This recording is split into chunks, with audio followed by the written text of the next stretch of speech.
আজকে আমাদের দেশের রাষ্ট্রনায়ক যিনি হয়েছেন তার তো কোনো মাথা ব্যথাই নেই। তার মানে সে আপনাদেরকে পুরো বাংলার জনগণকে একটা গরু ছাগলের মতন মনে করেন। রাস্তা মানুষের রক্তের মূল্য যে কি এমনি এমনিতে বলা হয় নাই হাদিসে যে রাসূল সাল্লাল্লাহু আলাইহি ওয়াসাল্লাম বলেছেন বা ওমর রাদিয়াল্লাহু আনহু বলেছেন যে কোনো ব্যক্তিকে 2 জনের দায়িত্ব দিয়ে দেওয়া হবে তাকে ছুরিবিহীন জবাই করে দেওয়া হবে। তার মানে কি যেই ব্যক্তি নেতা হলো 2 জনের, মানে আমি নেতা আপনারা তো হচ্ছেন অনুসারী। এখন আপনাদের সাথে যদি ইনসাফ না করা হয় তাহলে আমার অবস্থা শেষ। তাহলে একটা রাষ্ট্রের নায়ক হয়ে বসে আছেন, যখন তখন ডাকাতি হচ্ছে, হত্যা হচ্ছে, প্রকাশ্যে ক্যামেরার সামনে প্রকাশ্যে মেরে দিচ্ছে, অথচ পুলিশ তাদেরকে খুঁজে বের করতে পারে না, বিচারও হয় না, আবার বলে জামিনে চলে আসে। এটা কি ধরনের রাষ্ট্র ব্যবস্থাপনা আপনি কি মনে করেন? আজকে আমরা হয়তো চুপচাপ সহ্য করে নিচ্ছি, আপনি ভাবতেছেন কি আল্লাহ ওকে বিচারের মাঠে ছেড়ে দেবে? এত সহজ দুনিয়া? আল্লাহ সুবহানাহু ওয়া তাআলা কিন্তু আপনার কাউকে ছাড়বে না। এই জন্য যারা যে দায়িত্বে আছেন আপনি হয় দায়িত্ব ছেড়ে দিয়ে অব্যাহতি নিয়ে নেন, অথবা দায়িত্বে থেকে আপনি আপনার দায়িত্ববোধটাকে জাগান, নাহলে কাল কিয়ামতের মাঠে কিন্তু চরমভাবে ফেসে যাবেন। আজকে যেভাবে অশ্লীলতা ছড়িয়ে গেছে, হত্যা ছড়িয়ে গেছে, এটার দায়ভার কে নেবে? এটা আমরাও দায়ভার আমাদের উপরেও পড়বে, কারণ আমরা সবাই হয়ে গেছে এখন একমুখী, আমরা শুধু তামসা দেখা জাতি হয়ে গেছি। তো আল্লাহ সুবহানাহু ওয়া তাআলা অপমান বোধ করেন যখন কোনো মুসলিম পাপ করে। রাসূল সাল্লাল্লাহু আলাইহি ওয়াসাল্লাম এই ভাষায় বলেছে, ইয়া উম্মাতা মুহাম্মদ, হে মুহাম্মাদের উম্মত, মিনার রিজালি ওয়ান নিসা, তুমি পুরুষ হও অথবা মহিলা হও, জেনে নাও ইন্নাল্লাহা ইউগার, আল্লাহর গায়রতে চলে আসে তোমাদের পাপের কারণে। মানে আল্লাহর কোনো বান্দা কোনো বান্দি পাপে লিপ্ত হবে, বিশেষ করে জেনার মতো কাজে লিপ্ত হবে, এটা আল্লাহ কোনোদিন পছন্দ করে না। আল্লাহ ওইদিকে তাকাই দিয়ে চায় না। যেমন একজন পিতামাতার কাছে এটা প্রকাশ পাওয়াটা সন্তান যেমন পছন্দ করে না, পিতামাতাও পছন্দ করে না যে আমার সন্তান এই নোংরা কাজে জড়াবে, নিজের স্ত্রীর সাথে জড়াবে, তাহলে আল্লাহ কীভাবে এটা পছন্দ করতে পারে? আমাদের মুসলিমদেরকে এই হিতাহিত জ্ঞান জাগাতে হবে, যেটা আমরা রসিকতার নামে, রোমান্সের নামে আমভাবে যখন তখন কোনো মহিলার গায়ে হাত দিয়ে দিচ্ছি, এটা মোটেও উচিত নয়। এটার কিন্তু খুব বড় ধরনের খেসারত আমাদেরকে দিতে হবে। আল্লাহ আমাকে এবং আপনাদেরকে, আমার হাতকে এবং আপনাদের হাতকে নোংরামি থেকে আল্লাহ হেফাজত করুন। আমরা আল্লাহর কাছে আশ্রয় চাচ্ছি এই ধরনের জঘন্য কাজ থেকে।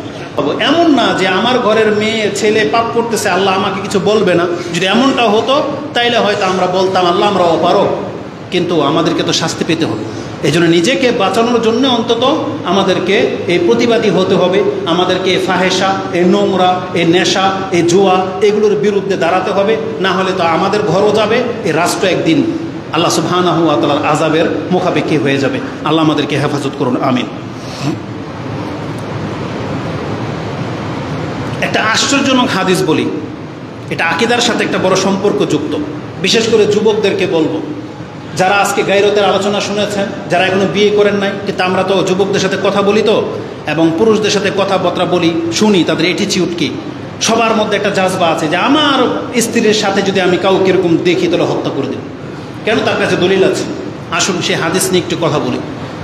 একটা হাদিস ইমাম মুসলিম রাহিমাহুল্লাহ কোট করেছেন যে মুগিরা ইবনে শুবা তিনি একদিন শুনলেন যে সাদ ইবনে ওবাদা তিনি বলতেছেন, লাউ রাআইতু রাজুলান মা ইমরাআতি, আমি যদি আমার স্ত্রীর সাথে কোনো পুরুষকে দেখি নির্জনে বা জেনা করা অবস্থায়, লা দারাবতুহু বিসাইফ, আমি তাকে তরবারি দিয়ে একটা আঘাতই করব।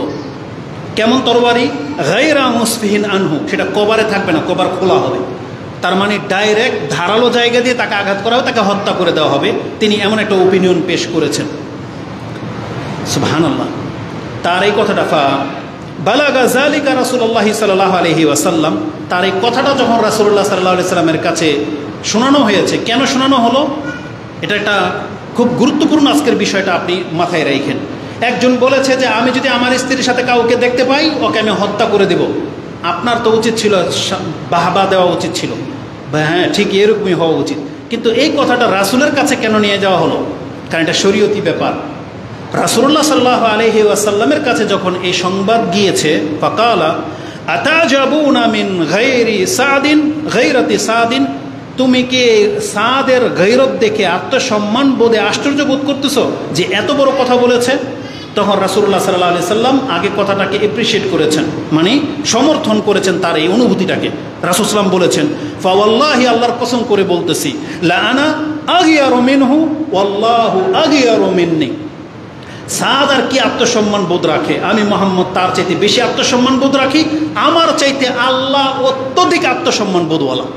মানে আমি আর কি আত্মসম্মান বোধওয়ালা, আল্লাহ হচ্ছেন সবচেয়ে বেশি আত্মসম্মান বোধওয়ালা।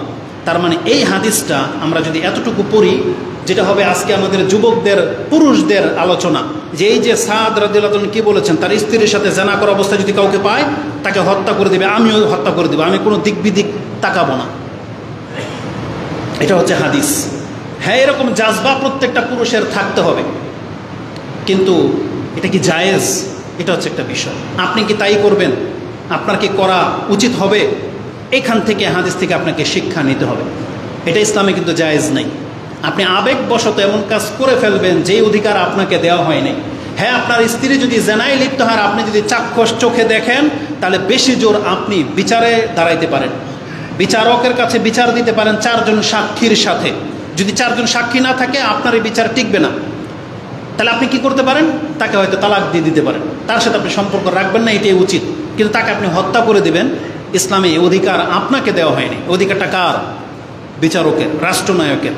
এটা আপনাকে দেওয়া হয়নি। রাসূলুল্লাহ সাল্লাল্লাহু আলাইহি ওয়াসাল্লাম সাদ রাদিয়াল্লাহু তাআলা আনহুকে কথাটাকে রিপিট করেছিলেন, গায়রা কিতাব আল্লাহ, তুমি কি আল্লাহর কিতাবের ফয়সালার বিপরীতে গিয়েও তাকে হত্যা করবে? সাদ এটাই বলেছিল, নাম ইয়া রাসূল, আমি তারপর তাকে হত্যা করব। তখন রাসূল বলেছিলেন এই কথা, আতাজাবিনা, তোমরা আশ্চর্য হচ্ছ গায়রাতে সাদিন, সাদের গায়রত দেখে, যে তার মাসলাটা কোরআন হাদিসের খিলাফ হওয়া সত্ত্বেও সে এখনো বলতেছে যে ওই ব্যক্তিকে সে হত্যা করে ফেলবে। তখন রাসূল বলেছিল, আমি তার চাইতে বেশি গায়রত রাখি। কিন্তু বিষয়টা কিন্তু জায়েজ নেই। রাসূলুল্লাহ সাল্লাল্লাহু আলাইহি ওয়াসাল্লাম কিন্তু তাকে অনুমতি দেয় নাই যে তাকে তুমি হত্যা করে ফেলো। বরং রাসূল সাল্লামকে বলা হয়েছে, আমি তাকে হত্যা করবো, বলছে না, তুমি আগে 4 জন সাক্ষী দায়ের করতে হবে। এইভাবে হাদিসগুলো রয়েছে। তা আমি ছোট ব্যক্তি শুধু মাসলার দিকে যাচ্ছি না, আপনার বড়দের কাছ থেকে এটা জেনে নেবেন। কারো পরিবারে যদি আল্লাহ না করুক এমন ঘটনা ঘটে থাকে, তাহলে আপনি কিন্তু এই দিকে যায়েন না। আজকে নেটের জগতে আমরা দেখতে পাচ্ছি, আমি তো আজকে মুখে বললাম, আপনারাও সাক্ষী, বাংলার জমিনে, পৃথিবীতে বহু জায়গায় এরকম ঘটনা ঘটতেছে। শুধু এই জেনাকে, পরকীয়াকে কেন্দ্র করে একজন আরেকজনকে মেরে দিচ্ছে। স্ত্রী স্বামীর লজ্জাস্থান কেটে দেয়, কিডনি খুলে ফেলে, বিষ খাওয়িয়ে মেরে দেয়, স্বামী স্ত্রীকে কুবিয়ে বটি দিয়ে মেরে ফেলছে। ধর্মটাকে আপনি তামসা বানিয়ে ফেলেছেন। এই অধিকারটা কোনো ব্যক্তিকে দেওয়া হয়নি, না এটা কোনো পুরুষের আছে, আর না এটা কোনো মহিলার আছে। আর এই মহিলার তো কোনো রাইট নাই।